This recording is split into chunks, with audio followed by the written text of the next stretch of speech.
they found that the location is very good because the water source, okay? We are not far away from the spring, but the only problem was that the location of the city is too low. So it's hard to see if there is any enemies attacking That's right, it's not the people who elevated, lived yeah. here. That's why they built that mountain over Oh, it's a there. man-made mountain? It's man-made. It's not natural. So now you understand Jesus when he said, if you have a faith as small Small as a as the mustard seed, mustard. you can say to the mountain, move, and the and it will mountain move. So people at that time, they had a lot of faith. So they built a mountain, which is hill. It's not really a mountain. So by doing this, they solved the problem by watching if there is anybody trying to attack them at that time. During the time of the Israelites, the Philistines, they attacked the Israelites over here in the battle of the Gilboa nearby. So over there, the first king of Israel was killed, King Saul, and then the children also were killed. According to the first book of Samuel, in the beginning, the children were killed, and then the king came to avenge, and also he was killed. So, and they displayed their bodies on the top of the city walls of this town, Bet Shea'n, okay? And later on, the Jewish took their bodies and they buried them in Jabesh, in Jordan, in the Jordanian side today, under the tamarisk tree, according to the Bible.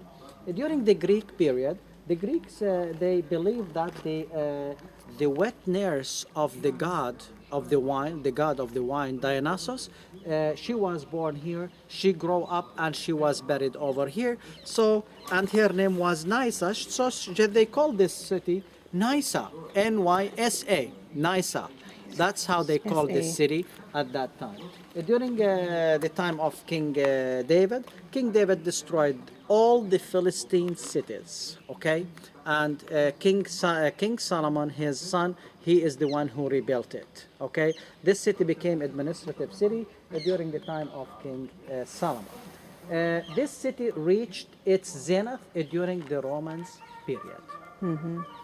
So the Romans rebuilt the city, and in the 2nd century AD, they built this theater over here. This theater was huge. 7,000 seats is the capacity of this theater, and this theater got 3 levels. This one, the 2nd level, and unfortunately it was another level above it. So if I took the seats from here, the white seats, I will find same fillings here. So see what's happened here? They were seats over here, like this one, and again another seats, no, rows of seats here, and it was another level above it. It's not only this one and this one, another level was above it. So 7,000 people were coming over here. 7,000 spectators were coming to see the shows here during the Romans period. And it was used again during the Byzantine period.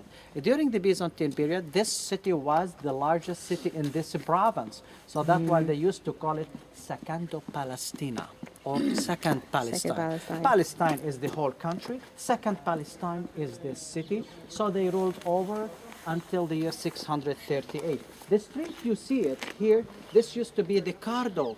Okay, Cardo means the commercial street, the commercial center. So this Cardo, it was a lines of shops in that side and another lines of stores in this side, and people were coming. This area was very crowded. So the spectators who were sitting over here, of course, they couldn't see over there because of the building stage behind. Okay, so when they were going outside, they were looking, the city was so crowded over here. People were coming to buy and to sell their stuff. So this is like the downtown. This is the marketplace over here in this side, and that's all from the 7th century AD, from the Byzantine period.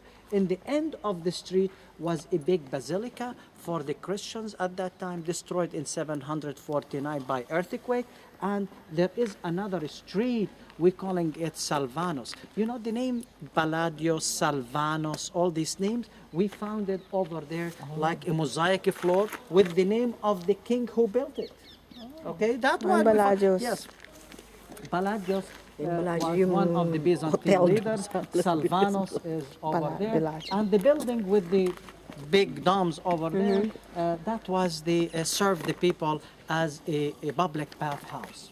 To go over there to take a shower, something like that. So that was part of the facilities of this church. So She'an, in the very beginning, like 4,000 years ago, was the god of the snakes, She'an. The god of the snakes. Serpent. So they brought it from the Mesopotamian culture. And they built a temple for this god, and they were worshipped because the god of the snakes, it means has a lot of power. Powerful. So he's the one who protecting them. That's how they believe. So that's why they call it Bet She'an. She'an is the god of the snake, and Bet is the temple, so the temple of the god of the snake. But in Hebrew language, Bet is house, and She'an is a tranquility. Okay, a tranquility.